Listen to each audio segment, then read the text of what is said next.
देखिए बच्चों, कक्षा 12 की क्लास में इस समय चैप्टर चल रहा है सारणी। प्रश्नावली 4.5 पूरी तरह से कंप्लीट हो गई है और इसके उदाहरण बिल्कुल इसी तरीके के हैं जैसे कि हमने प्रश्नावली में सवाल बताए हैं, तो उनको आपको हल कर लेना है। यदि कोई सवाल ना आए तो आप कमेंट करिए और उसके लिए वीडियो बनाया जाएगा कि ये सवाल नहीं समझ में आ रहा है तो उसके लिए वीडियो बना दिया जाएगा। जो सवाल नंबर प्रश्नावली 4.6 होगी उसमें कह रहा है निम्नलिखित प्रश्नों 1 से 6 तक दी गई समीकरण निकायों का संगत अथवा असंगत के रूप में वर्गीकृत कीजिए। प्रश्न 1 से 6 तक जो है इसमें बताना है संगत या असंगत। तो देखिए मेन चीज समझ लीजिए, इससे आपको मॉड ए का मान निकालना है। मॉड ए का मान 0 आ जाएगा तो जो ए इनवर्स होता है उसका अस्तित्व नहीं होता है। मॉड ए का मान 0 आ जाएगा तो समीकरण निकाय असंगत रूप में वर्गीकृत होगा।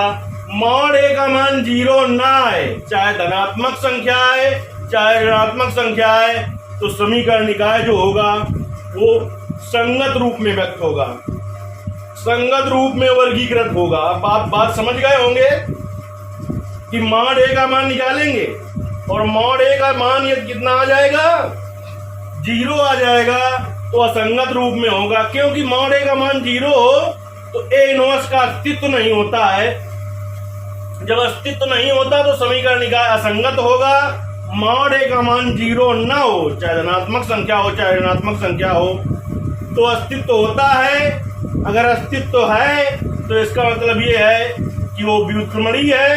व्युत्क्रमणीय मतलब उसे संगत रूप में व्यक्त किया जा सकता है। चलिए पहले प्रश्न को देखते हैं। कहता है कि x + 2y = 2 और 2x + 3y = 3।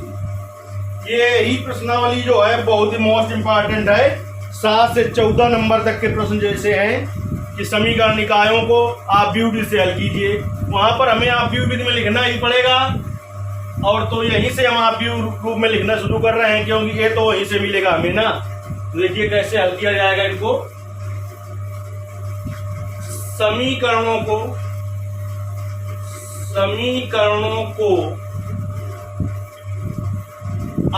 व्युत्क्रम रूप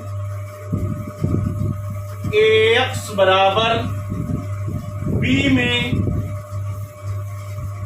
परिवर्तित करने पर, देखिए ax बराबर b के रूप में कैसे परिवर्तित किया जाता है। यहाँ पर रखते हैं गुणांक x y के, तो 1 2 और 2 3।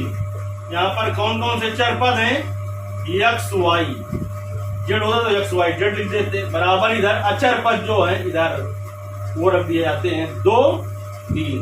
a की जगह जो आया है वही a का मान है। देखिए a बराबर, मान है कि a बराबर ये क्या है, 1 है 2 है 2 है 3 है।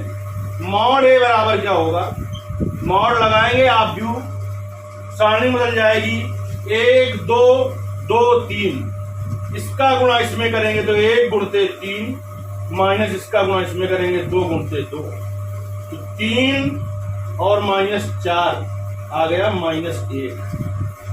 अब लिखेंगे यहां पर क्योंकि mod a does not equal to 0, अतः a इनवर्स का अस्तित्व है या होगा। अगर अस्तित्व है, मॉड ए का मान 0 नहीं आया, इसलिए समीकरण निकाय संगत होगा। इसलिए समीकरण निकाय संगत है या संगत होगा। पहला सवाल हल हो गया है। ना समझ में आए यहाँ पर तो कमेंट करके जरूर बताना है आपको। चलिए अब दूसरा सवाल हल करेंगे।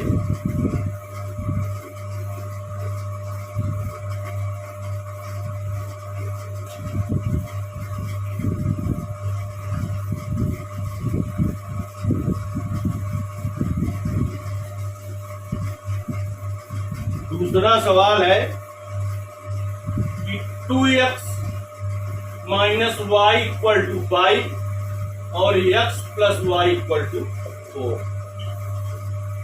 समीकरणों को आव्यूह ax बराबर b में परिवर्तित करने पर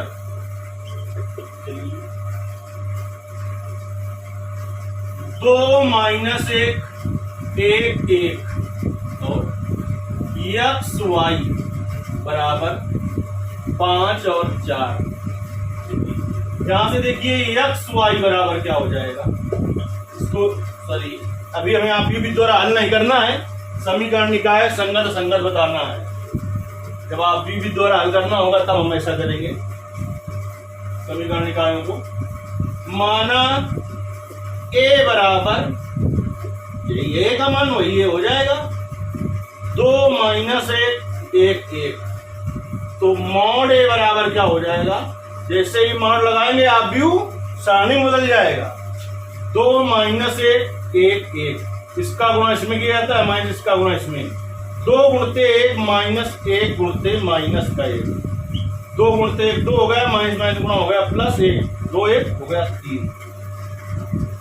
क्योंकि mod a does not equal to 0, अतः a इनवर्स का अस्तित्व है,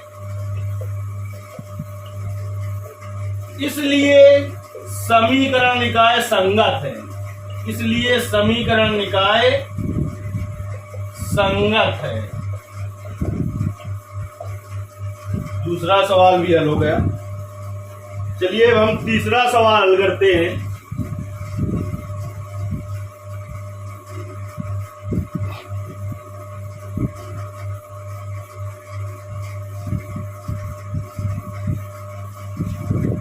तीसरे सवाल में कह रहा है, समीकरण दिया है x plus 3y equal to 5 और दिया है 2x plus 6y equal to 8।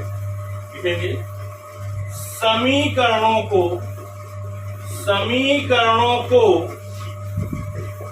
आव्यूह रूप ax बराबर b में परिवर्तित करने पर a का मान 1 3 2 6 और एक्स वाई बराबर 5 और 8। चलिए ये है a का मान। माना a बराबर 1 3 2 6, मॉड a बराबर क्या हो जाएगा, जैसे ही मॉड लगाएंगे आप सारणी बदल जाएगा 1 3 2 6, इसका गुणा इसमें करेंगे 1 गुणते 6 माइनस 2 गुणते 3, 6 माइनस 6 बराबर आ गया 0। चूंकि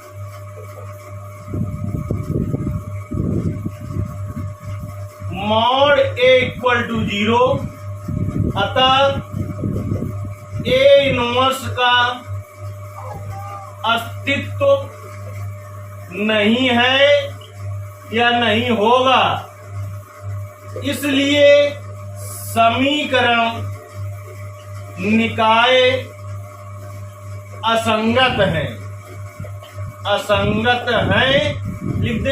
लिखते होंगे। देखिए पहले और दूसरे के संगत आए थे, समीकरण निकाय के रूप संगत रूप के हैं, और दूसरे और तीसरे के पहले और दूसरे के संगत आए थे, तीसरे के असंगत आए। इस क्लास में 3 सवाल, इसके आगे के सवाल अगली क्लास में हल किए जाएंगे।